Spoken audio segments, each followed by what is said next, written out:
ओय भिकारचोट लाडके बहिणे, त्या 15 टिकल्यासाठी त्या जुमले बादच्या हाती महाराष्ट्र 5 वर्षासाठी गहाण ठेवला. 15 टिकल्यासाठी त्या 15 टिकल्या त्या महाराष्ट्र जुमले बादच्या हाती दिला 5 वर्षासाठी. भोगा कोणाला लागून राहिलं? तुलेच. तुझा जो पोरगा शिकलेला आहे ना, तो भीक मागून राहिला नोकरीसाठी, इकडे तिकडे कंपन्यात भटकून राहिला. कळलं काय? त्या भावानं महाराष्ट्रातल्या कंपन्या गुजरातमध्ये नेऊन टाकल्या.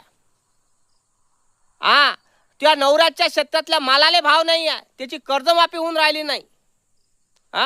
आणि तुझा जो लाडका भाऊ आहे तो तुमचं कुंकू पुसण्यासाठी निघालेला आहे.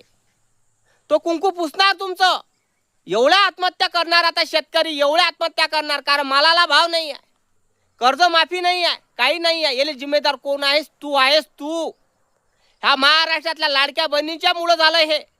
तुम्ही 15 टिकण्यासाठी जुले बादच्या हाती महाराष्ट्र दिला नसता तर त्या पोराचं लग्न झालं असतं, त्या पोराला नोकरी राहिली असती, त्या नवऱ्याच्या शेतातल्या मालाले भाव राहिला असता, त्याची कर्जमाफी राहिली असती. कळलं काय? तू खुश राहिली असती. त्या लाडका भाऊ तुला 1500 देऊन राहिला म्हणून तू खुश तर आहेस, पण त्याच्यात कितीक तरी लाडक्या बहिणीला पैसे भेटून राहिले नाही, कितीक बंद झाल्या, कोणाच बहिणीला पैसे भेटून राहिले. तर विचार कर.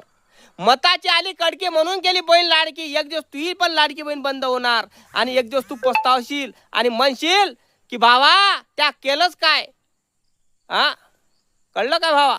एक दिवस नवऱ्यानं आत्महत्या केली ना, मग समजन तुले तर नवराही जिवंत राहणार नाही, परिवारही जिवंत राहणार नाही. कारण नवऱ्याच्या भरोश्यावर तू खाऊन राहिली आता, कारण तू लाडकी बहीण बंद झाली ना त्याच्यापासून.